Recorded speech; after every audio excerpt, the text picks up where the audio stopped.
আজকের ক্লাসে আমরা অংশীদারি কারবার বা পার্টনারশিপ বিজনেস নিয়ে আলোচনা করব। আজকের ভিডিওতে যে টপিকগুলো নিয়ে আমরা আলোচনা করব সেই টপিকগুলো হলো 1. ইন্টারেস্ট অন ক্যাপিটাল অর্থাৎ মূলধনের ওপর সুদ কিভাবে আমরা গণনা করব। 2. পার্টনার স্যালারি কমিশন অর্থাৎ অংশীদারদের বেতন কমিশন কিভাবে আমরা গণনা করব সেটা নিয়ে আলোচনা করব। আর 3. রিজার্ভ অর্থাৎ সঞ্চিতি অর্থাৎ অংশীদারি কারবারে কোনো সঞ্চিতির যদি সৃষ্টি করা হয় তাহলে সেই সঞ্চিতির গণনা আমরা কিভাবে করব। এই তিনটে টপিক নিয়ে আজকের ভিডিওতে আমরা আলোচনা করব।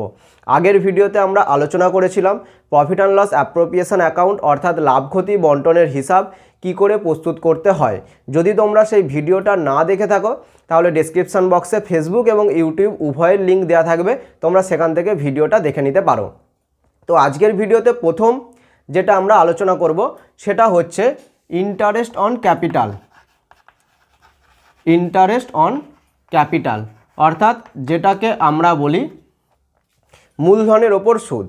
ইন্টারেস্ট অন ক্যাপিটাল বলতে কি বোঝায়, তাহলে ফার্স্ট আমাদেরকে জানতে হবে যে ক্যাপিটাল মানে কি।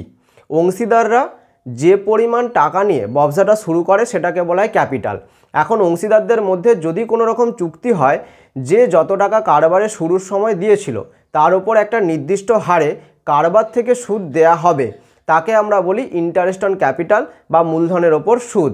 এখন এই মূলধনের ওপর সুদ কিভাবে লাভ ক্ষতি বন্টনের হিসাবে গণনা করা হয়। ফার্স্ট অফ অল প্রথমেই বলি ইন্টারেস্ট অন ক্যাপিটাল এটি অংশীদারি কারবারের ব্যয় হিসাবে গণ্য করা হয়ে থাকে। 2. ইন্টারেস্ট অন ক্যাপিটাল যদি চুক্তিপত্র না থাকে তাহলে কিন্তু গণনা করা যায় না। চুক্তিপত্র না থাকলে গণনা করা হবে না, গণনা করা হবে না। অর্থাৎ অংশীদারদের মধ্যে যদি কোনো রকম চুক্তি না হয় তাহলে ইন্টারেস্ট অন ক্যাপিটাল কোনো অংশীদার পাবে না। কেউ 50,000 টাকা দিলে সেও কোনো রকম সুদ পাবে না, কেউ ব্যবসা শুরু করার সময় 1 লাখ টাকা দিলে সেও কোনো রকম সুদ পাবে না। 3 নম্বর, চুক্তিপত্র থাকলে বা চুক্তিপত্রে উল্লেখ থাকলে তবেই গণনা করা হবে, গণনা করা হবে। আচ্ছা, ইন্টারেস্ট অন ক্যাপিটাল দেখা গেল যে চুক্তিপত্রে লেখা রয়েছে ইন্টারেস্ট অন ক্যাপিটাল 10% পার অ্যানাম, অর্থাৎ কোনো অংশীদার কারবার শুরু করার সময় যে টাকা দিয়েছে সেই টাকার ওপর বছরে তারা 10% করে সুদ কিন্তু বছরের শেষে অংশীদারি কারবার থেকে তারা পেয়ে যাবে। এখন যেটা আমাদের আলোচনার বিষয় হলো এর জার্নাল এন্ট্রিস বা জাবেদায় দাখিলা আমরা কিভাবে করব। জার্নাল এন্ট্রিস বা জাবেদা দাখিলা কি করব। এখন ইন্টারেস্ট অন ক্যাপিটাল আমাদের অংশীদারি কারবারের ব্যয় হিসাবে গণ্য করা হয়। এটা প্রফিট অ্যান্ড লস অ্যাপ্রোপ্রিয়েশন অ্যাকাউন্টে কোথায় যাবে। আর 2. পার্টনার্স ক্যাপিটাল অ্যাকাউন্ট বা কারেন্ট অ্যাকাউন্ট যদি আমরা ক্রিয়েট করি সেখানে আমাদের ইন্টারেস্ট অন ক্যাপিটাল কোথায় যাবে। প্রথমে বলি 1 নম্বর, profit and loss appropriation account যদি আমরা করে থাকি তাহলে সেক্ষেত্রে আমাদের ইন্টারেস্ট অন ক্যাপিটালের জাবেদায় দাখিলাটা আমরা কি করব। জাবেদায় দাখিলাটা আমাদের হবে profit and loss appropriation account debit, appropriation account debit to interest on capital account, interest on capital account. অর্থাৎ লাভ ক্ষতি বন্টনের হিসাবে 2 এর দিকে বা ডেবিট দিকে ইন্টারেস্ট অন ক্যাপিটাল দেয়া হবে এবং এটা কারবারের ব্যয় হিসাবে গণ্য করা হবে। আর 2 নম্বর, যদি আমরা হচ্ছে পার্টনার্সদের ক্যাপিটাল অ্যাকাউন্ট বা আমরা কারেন্ট অ্যাকাউন্টে এটাকে ট্রান্সফার করি তখন আমাদের জার্নালটা আমাদের কি হবে। জার্নালটা হবে আমাদের interest on capital account debit to partners capital অথবা কারেন্ট অ্যাকাউন্ট। অর্থাৎ যদি আমরা অংশীদারদের ক্যাপিটাল অ্যাকাউন্ট বা কারেন্ট অ্যাকাউন্ট তৈরি করি সেখানে আমরা ইন্টারেস্ট অন ক্যাপিটালকে আমরা ক্রেডিট দিকে অর্থাৎ বায়ের দিকে আমরা ট্রান্সফার করব। তাহলে এইটা হলো জাবেদায় এন্ট্রি এবং জাবেদায় এই এন্ট্রি থেকেই কিন্তু আমাদের profit and loss appropriation account, partners capital account এগুলো কিন্তু আমাদের তৈরি করা হয়। এরপর আমাদের যেটা গুরুত্বপূর্ণ বিষয় যে ইন্টারেস্ট অন ক্যাপিটাল, তো তো আমরা জার্নাল শিখলাম, এটার কিছু ট্রিটমেন্ট শিখলাম। এবারে এই ইন্টারেস্ট অন ক্যাপিটাল আমরা কিভাবে গণনা করব বা ক্যালকুলেট আমরা করব। এখন ইন্টারেস্ট অন ক্যাপিটাল আমরা দুইভাবে গণনা করতে পারি। যদি দেখা যায় যে সারা বছর মূলধনের পরিমাণ একই থাকে, সারা বছর মূলধনের পরিমাণ একই থাকলে, আর 2 নম্বর মূলধনের পরিমাণ পরিবর্তিত হলে, মূলধনের পরিমাণ পরিবর্তিত হলে, যদি দেখা যায় যে সারা বছর কোনো অংশীদারদের মূলধন একই রয়েছে, অর্থাৎ কারবারটা শুরু করার সময় যত টাকা দিয়েছিল মূলধন হিসাবে তত টাকাই মূলধন আছে, তাহলে কিন্তু ক্যালকুলেট করা আমাদের কাছে খুব ইজি। আর যদি দেখা যায় যে বছরের কোনো সময় অংশীদাররা আরও অতিরিক্ত বিনিয়োগ করেছে টাকা ক্যাপিটাল হিসাবে, অথবা ক্যাপিটাল তুলে নিয়েছে, তাহলে কিন্তু আমাদের ইন্টারেস্ট অন ক্যাপিটালটা গণনা করার ক্ষেত্রে একটু জটিল আসতে পারে। তো প্রথমে বলি, যদি সারা বছর মূলধন একই থাকে, আমরা ধরে নিচ্ছি ইন্টারেস্ট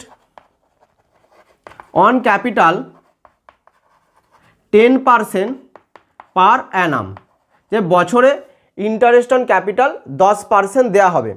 এখন আমরা ধরে নিচ্ছি 3 জন অংশীদার রয়েছে এ বি সি। এ দিয়েছে বছরের শুরুতে 50,000 টাকা, বি দিয়েছে 40,000 টাকা, আর সি দিয়েছে 30,000 টাকা। এখন কারোই ক্যাপিটাল কিন্তু বছরে কোনো রকম চেঞ্জ হয়নি, অর্থাৎ কেউ অতিরিক্ত কোনো ক্যাপিটাল কারবারে দেয়নি অথবা কারবার থেকে কোনো রকম ক্যাপিটাল তুলে নেয়নি। তাহলে এক্ষেত্রে আমরা কি করব, শুধুমাত্র 10% আমরা গণনা করব ইন্টারেস্ট অন ক্যাপিটাল হিসাবে। তাহলে এ বছরে কত টাকা পাবে, 50,000-এর 10% অর্থাৎ 5,000 টাকা। বি কত টাকা পাবে, 40,000 10% 4,000 টাকা। আর সি পাবে 30,000-এর 10% অর্থাৎ 3,000 টাকা। এইভাবে আমরা ইন্টারেস্ট অন ক্যাপিটাল আমরা গণনা করব। এবারে যেটা বলি সেটা হচ্ছে মূলধনের পরিমাণ যদি পরিবর্তিত হয়, অর্থাৎ মূলধনের পরিমাণ দেখা গেল কেউ বছরে আরও এক্সট্রা কোনো ক্যাপিটাল দিয়েছে বা ক্যাপিটাল বছরের কোনো সময় তুলে নিয়েছে, তাহলে সেক্ষেত্রে গণনা কিভাবে করব। তাহলে এক্ষেত্রে আমরা একইভাবে একটা এক্সাম্পল নিয়ে নিচ্ছি, যেমন ইন্টারেস্ট অন ক্যাপিটাল 10% পার অ্যানাম, অর্থাৎ এখানেও আমরা বছরে ধরে নিচ্ছি ইন্টারেস্ট অন ক্যাপিটাল 10%। এখন 3 জন অংশীদার নিয়ে নিচ্ছি এ, বি আর সি।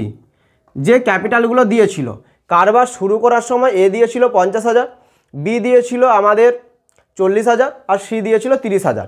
এবারে আমরা উদাহরণের জন্য একটা ধরে নিলাম, এ 3 মাস পর আরও 10,000 টাকা মূলধন হিসাবে দিল। আর ধরে নিচ্ছি বি 6 মাস পর 10,000 টাকা মূলধন উত্তোলন করলো। তাহলে সারা বছর এদের যে ক্যাপিটাল, এই ক্যাপিটালটা এক নিশ্চয়ই রইল না, কেন এ কিছু মাস পর আবার টাকা দিয়েছে এবং বি কিছু মাস পর টাকা তুলে নিয়েছে। তাহলে এক্ষেত্রে আমরা ইন্টারেস্ট অন ক্যাপিটাল কিভাবে গণনা করব। এক্ষেত্রে আমাদের এ এর ক্যাপিটাল কত ছিল, 50,000 টাকা, তার আমরা দেবো 10% এবং আমরা দেবো এই 3 মাসের জন্য সে এই 50,000 টাকা 10% পাবে, অর্থাৎ 3/12।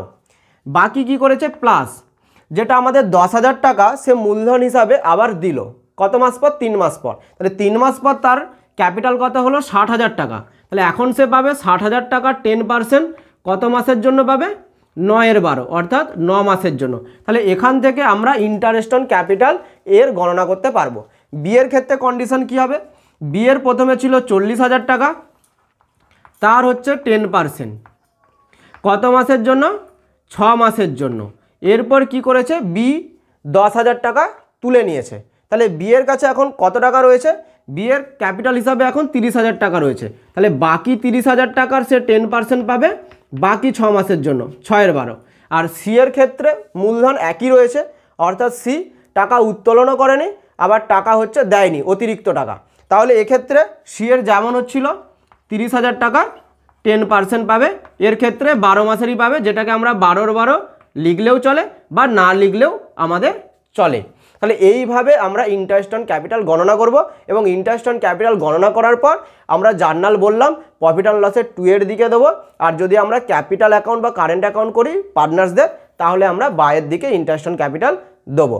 এরপর আমরা পার্টনার্স স্যালারি বা কমিশন নিয়ে আলোচনা করব। তো পার্টনার স্যালারি বা কমিশন, যাকে আমরা বাংলায় বলছি বেতন এবং কমিশন, অংশীদাররা কারবার থেকে বেশ কিছু কারণে বেতন এবং কমিশন পেয়ে থাকে।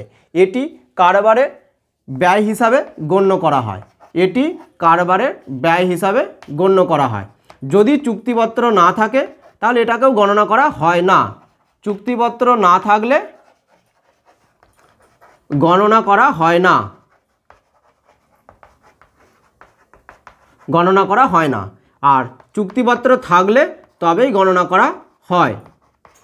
চুক্তিপত্র থাকলে তবেই গণনা করা হয়। যে অংশীদারি কারবারে অংশীদারদের যে স্যালারি বা কমিশন এটা ব্যয় হিসাবে গণনা করা হয়।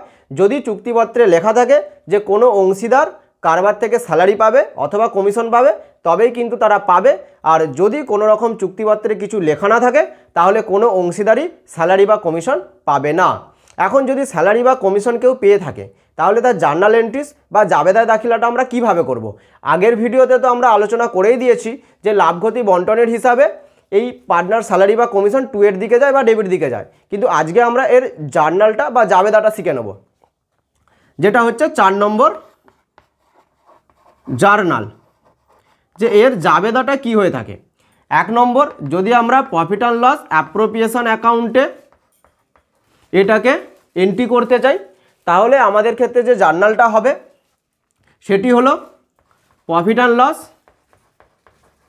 Appropriation account debit to partners salary অথবা কমিশন অ্যাকাউন্ট।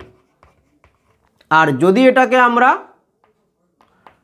পার্টনার্স ক্যাপিটাল অ্যাকাউন্টে বা কারেন্ট অ্যাকাউন্টে আমরা ট্রান্সফার করতে চাই তাহলে আমাদের ক্ষেত্রে জার্নালটা কি হবে। সেক্ষেত্রে আমাদের জার্নালটা হবে পার্টনার্স স্যালারি অথবা commission account debit to partners capital অথবা কারেন্ট অ্যাকাউন্ট। তো এই হলো journal entries.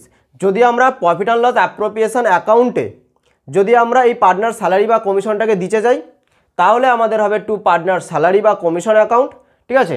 Profit and loss appropriation account তখন ডেবিট হবে আর পার্টনার স্যালারি বা কমিশন অ্যাকাউন্ট তখন ক্রেডিট হবে। আর যদি আমরা হচ্ছে পার্টনার্স ক্যাপিটাল অ্যাকাউন্ট বা কারেন্ট অ্যাকাউন্ট এটাকে ট্রান্সফার করতে চাই তাহলে আমাদের জার্নালটা হবে পার্টনার স্যালারি অথবা commission account debit to partners capital অথবা কারেন্ট অ্যাকাউন্ট। এখন গণনা কিভাবে করব আমরা, অর্থাৎ এই পার্টনার স্যালারি বা কমিশনটাকে যদি আমরা ক্যালকুলেট করি তাহলে ক্যালকুলেটের ক্ষেত্রে আমাদের কি কি সমস্যা আসতে পারে। তো প্রথমে বলি পার্টনার্স স্যালারি। পার্টনার্স স্যালারি নিয়ে কোনো অসুবিধা নেই। যদি ক্যালকুলেট করতে দেয় হয়তো অঙ্কেতে দেয়া থাকতে পারে যে প্রতি মাসে কত টাকা করে স্যালারি পাচ্ছে তখন 12 দিয়ে গুণ করব। আর যদি দেখা যায় যে বছরে স্যালারি পাচ্ছে তাহলে আমাদের 12 দিয়ে গুণ করার দরকার নেই। প্রফিট অ্যান্ড লস অ্যাপ্রোপ্রিয়েশন অ্যাকাউন্টের সরাসরি 2 এর দিকে পার্টনার স্যালারি বলে সম্পূর্ণ টাকাটা দিয়ে দেবো।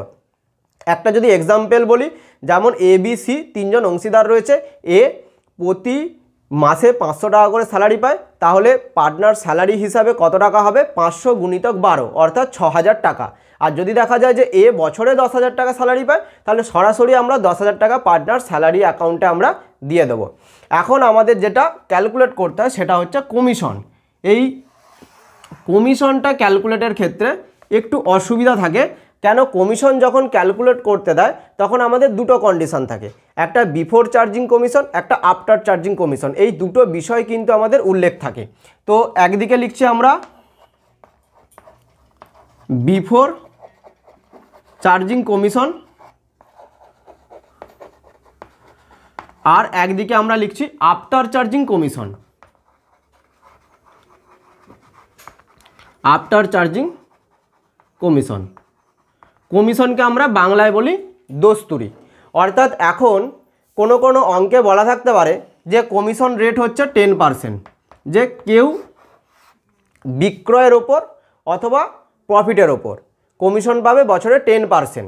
এখন এই 10% যে কমিশন দেয়া হবে সেটা কখনো কখনো থাকে বিফোর চার্জিং কমিশন আর আফটার চার্জিং কমিশন। এখন বিফোর চার্জিং কমিশন মানে কি, তার কমিশন দেওয়ার আগে, আর আফটার চার্জিং কমিশন মানে কমিশন দেওয়ার পরে। তাহলে এটা হচ্ছে কি যে দস্তুরি বা কমিশন দেওয়ার পরে, আর বিফোর চার্জিং মানে কি দস্তুরি দেওয়ার আগে। এখন এই যে কমিশন, এই কমিশনটা আমরা ক্যালকুলেট করব কিভাবে, তার জন্য আমরা একটা এক্সাম্পল নিচ্ছি যে কোনো অংশীদারি কারবারে নেট প্রফিট হয়েছে 1,10,000 টাকা। কমিশন রেট তো আমরা বললাম 10%। এখন ABC 3জন অংশীদার রয়েছে, ধরা যাক একে কমিশন দেওয়া হবে। অঙ্কেতে শর্ত কি রইল যে নেট প্রফিট 1,10,000 টাকা, 10% কমিশন দেওয়া হবে বিফোর চার্জিং সার্চ কমিশন বা বিফোর চার্জিং কমিশন। তাহলে এর কমিশন কত হবে, এর কমিশন হবে 1,10,000 টাকা গুণিতক 10%, অর্থাৎ 10/100, অর্থাৎ 11,000 টাকা। এই 11,000 টাকা আমরা টু পার্টনার্স কমিশন অ্যাকাউন্ট বলে প্রফিট অ্যান্ড লস অ্যাকাউন্টের 2 এর দিকে দেবো। আর যদি আমরা ক্যাপিটাল অ্যাকাউন্ট বা কারেন্ট অ্যাকাউন্ট করি সেক্ষেত্রে আমরা এটাকে পার্টনার্স ক্যাপিটাল অ্যাকাউন্ট বা কারেন্ট অ্যাকাউন্টে বাইয়ের দিকে দেবো বা ক্রেডিট দিকে দেবো। এখন দেখা গেল যদি আমাদের এরকম দেওয়া থাকে আফটার চার্জিং কমিশন, অর্থাৎ দস্তুরি বাদ দেওয়ার পর, এখন আমরা কমিশন কত পাবে সেটাই জানি না, সেটা আবার বাদ দেওয়ার পর 10%। তাহলে এই জিনিসটা আমরা ক্যালকুলেট কিভাবে করব। তাহলে এখন এক্সাম্পল যদি এখানে নিই যে নেট প্রফিট হচ্ছে আমাদের 1,10,000 টাকা, আর আমাদের রেট কত দেওয়া রয়েছে, রেট দেওয়া রয়েছে আমাদের 10% কমিশন রেট। এখানেও একই ধরে নিলাম ABC 3জন রয়েছে আর এ পাবে কমিশন, কিন্তু অঙ্কেতে দেওয়া রয়েছে আফটার চার্জিং কমিশন, অর্থাৎ তার কমিশন বাদ দেওয়ার পর। এক্ষেত্রে আমাদের গণনা কিভাবে করতে হয়, এক্ষেত্রে আমাদের 1,10,000 গুণিতক 10, নিচে আর 100 হয় না, তখন হয় 110, অর্থাৎ 10,000 টাকা। এখন এই 10/110 বা এই যে পার্সেন্টেজ, নিচে আবার পার্সেন্টেজের সাথে যোগ হচ্ছে, এই রুলটা কোথা থেকে আসছে এই জিনিসটাই আমাদের জানা।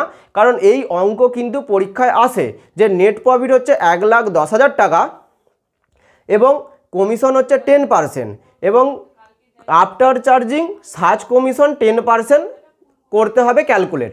তাহলে আমরা 1,10,000 গুণিতক কত করি 10/110, যেখানে আমাদের হয় 10,000 টাকা। তাহলে এখান থেকে যদি আমরা হিসাবেও করি তাহলে হিসাবেও কিন্তু আমরা একই জিনিস দেখতে পাচ্ছি যে নেট প্রফিট কত 1,10,000, তা থেকে যদি তার কমিশনটা কত বেরিয়েছে 10,000, তাহলে 1,10,000 থেকে যদি 10,000 বাদ দিয়ে দিই তাহলে কত পড়ে থাকে 1,00,000, আর 1,00,000-এর 10% করলে ঘুরে সেই 10,000ই পাবো। তাহলে এই ব্যাপারটা এই কিভাবে আসছে যে এই 10/110 এই রুলটা কিভাবে আসে, তাহলে রুলটা আগে আমি বলে দিই, তারপরে কিভাবে আসছে সেটা আমি বলে দিচ্ছি। রুল হচ্ছে কি, যখন আফটার চার্জিং সার্চ কমিশন দেওয়া থাকবে, যদি কোনো পার্সেন্টেজ দেওয়া থাকে সেই পার্সেন্টেজটাকে আমরা ওপরে x, নিচে হচ্ছে 100 যোগ x, এইভাবে আমরা গণনা করব। অর্থাৎ যত পার্সেন্ট দেওয়া থাকবে সেটা নিচে হচ্ছে আমাদের 100-র সাথে x আমাদের যোগ হয়ে যাবে। এখন এই রুলটা কিভাবে আসছে সেটা গণনা করি। তো এবারে যেটা বলি যে ধরা যাক 10% আমাদের রেট রয়েছে, ক্লিয়ার, 10% আমাদের রয়েছে কমিশন রেট। এখন আমরা জানি না যে কমিশন কত পাবে, বলেছে দস্তুরি দেওয়ার পরে। তাহলে আমরা ধরে নিচ্ছি যে let commission equal to ₹x, তাহলে কেউ x টাকা কমিশন পাবে, কিন্তু আমরা জানি না কত পাবে, সেই কারণে আমরা x টাকা ধরেছি। তাহলে আমাদের নেট প্রফিট কত ছিল 1,10,000, তা থেকে আমরা x টাকা বাদ দিচ্ছি, বাদ দেওয়ার পর তাকে 10% কমিশন দেবো, তাহলে 10/100 আমাদের ঘুরে তার কমিশনটা আসবে। তাহলে এইটা আমাদের শর্ত অনুসারে আসছে কি, যে নেট প্রফিট থেকে তার কমিশন বাদ দেওয়ার পর 10% করলে সেই কমিশনটা আসছে। তাহলে এখান থেকে যদি আমরা ক্যালকুলেট করি তাহলে আমাদের কি হবে, তাহলে এখানে হচ্ছে আমাদের 1,10,000 মাইনাস x, আর এটাকে যদি আমরা এদিকে নিয়ে চলে যাই তাহলে কত হবে 100x বাই নিচে হবে 10। ক্লিয়ার? এরপরে আমাদের কি হচ্ছে 1,10,000 মাইনাস এক্সটাকে আমরা এদিকে নিয়ে চলে গেলে কি হবে 100x নিচে থাকছে 10 প্লাস এক্স। এবার যদি আমরা লসাগু করি 1,10,000 এই 10টাকে লসাগু করে দিই তাহলে ওপরে কত হবে 100x যোগ 10x, তাহলে কত হচ্ছে 110x। এক্সটাকে আমি বাইরে লিখছি। তাহলে শুধু যদি এক্সের মান বার করতে চাই তাহলে আমাদের কত হচ্ছে 1,10,000 গুণিতক 10 গুণ হচ্ছে নিচে হয়ে যাচ্ছে 110। তাহলে আমি প্রথমেই রুল বলেছিলাম যত কমিশন থাকবে 100 সাথে নিচে যোগ হয়ে যাবে, 10 যোগ হয়ে গেল, এখানে ওপরে হলো 10 নিচে হলো 110। তাহলে যদি 5% কমিশন থাকে আর অঙ্কে দেওয়া থাকে আফটার চার্জিং সার্চ কমিশন, তাহলে ওপরে হবে 5 নিচে হবে 105। এই হচ্ছে কমিশনের রুল। এই কমিশনের রুলটা একটু টাফ ছিল, আশা করি খুব সহজভাবে তোমাদের বোঝাতে পেরেছি। এখন এখান থেকে কিছু ছোট কোশ্চেন কিন্তু পরীক্ষায় আসতে পারে। এবার নেক্সট টপিক যেটা আমরা আলোচনা করা বললাম সেটা হচ্ছে আমরা রিজার্ভ নিয়ে আলোচনা করব। এখন আমরা রিজার্ভ নিয়ে আলোচনা করব। আগের দিন বলেছিলাম প্রফিট অ্যান্ড লস অ্যাপ্রোপ্রিয়েশন অ্যাকাউন্টে রিজার্ভ 2 এর দিকে যায়, অর্থাৎ ডেবিট দিকে যায়। এখন আমরা এই রিজার্ভটা নিয়ে সম্পূর্ণভাবে আলোচনা করব যে রিজার্ভের ট্রিটমেন্ট আমরা কিভাবে করব। তো প্রথমেই বলি যে রিজার্ভ হচ্ছে, এটাকে বলা হয় লাভের বন্টন। যে রিজার্ভ জিনিসটা কি? রিজার্ভকে বাংলায় বলা হয় সঞ্চিতি। দেখা গেল আমাদের 100 টাকা প্রফিট হয়েছে, তা থেকে 10 টাকা আমরা সরিয়ে রাখতে চাই সঞ্চিতি হিসাবে। কেন সরিয়ে রাখতে চাই? যে ভবিষ্যতে কোনো রকমের যদি দেনা পাওনা মেটাতে হয় বা কোনো কারণে কারবারের যদি ক্ষতি হয়ে যায় সেই সময় কারবারটাকে সামাল দেওয়ার জন্য আমরা এই রিজার্ভটাকে রাখি। অর্থাৎ রিজার্ভ হচ্ছে ভবিষ্যতে আমাদের কাজে লাগতে পারে, সেই কারণে প্রফিটের একটা অংশ সরিয়ে রাখা হয়। এখন এই রিজার্ভকে আমরা কি বলছি? লাভের বন্টন হিসাবে গণ্য করা হয়। এটা কিন্তু পরীক্ষায় অনেক সময় পড়ে যে সঞ্চিতিকে কি হিসাবে গণ্য করা হয়, তখন তোমাদেরকে উত্তরে লিখতে হবে লাভের বন্টন হিসাবে গণ্য করা হয়। এখন এই রিজার্ভ যদি চুক্তিপত্রে না থাকে তাহলে রিজার্ভ রাখার কোনো দরকার নেই। যে চুক্তিপত্র না থাকলে গণনা হবে না, গণনা করা হবে না। আর যদি চুক্তিপত্রে থাকে উল্লেখ থাকে তবেই আমরা গণনা করব। চুক্তিপত্রে উল্লেখ থাকলে গণনা করা হবে, গণনা করা হবে। তাহলে রিজার্ভ যদি চুক্তিপত্রে বলা থাকে যে এত টাকা প্রফিট হয়েছে তা থেকে 10% রিজার্ভ রাখতে হবে, তাহলে আমরা তখন ওই প্রফিটের 10% আমরা রিজার্ভ রাখবো।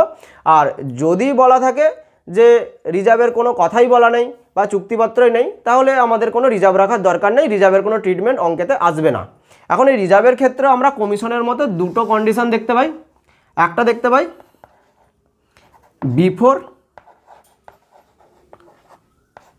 Transfer reserve, before transfer to reserve, আর একটা আমরা দেখতে পাই আফটার ট্রান্সফার টু রিজার্ভ।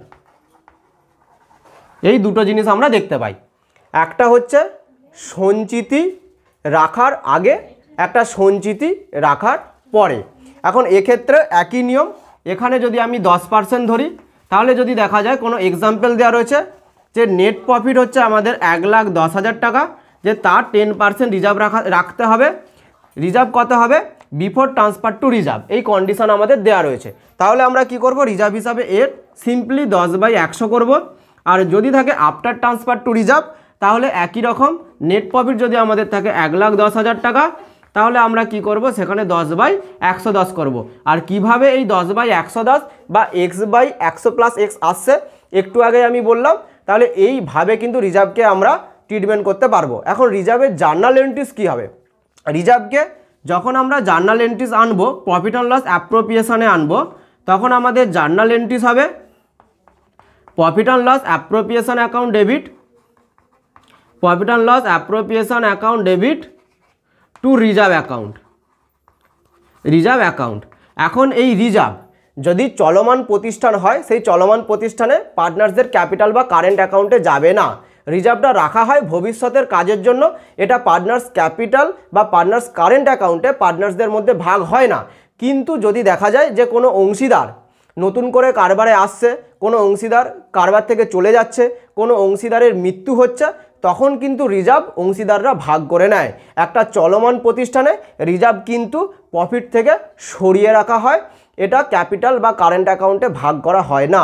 তাহলে এই তিনটে বিষয় নিয়ে আজকে আলোচনা করলাম। একটা আলোচনা করলাম ইন্টারেস্ট অন ক্যাপিটাল, 2 নম্বর আলোচনা করলাম পার্টনার স্যালারি কমিশন, 3 নম্বর আলোচনা করলাম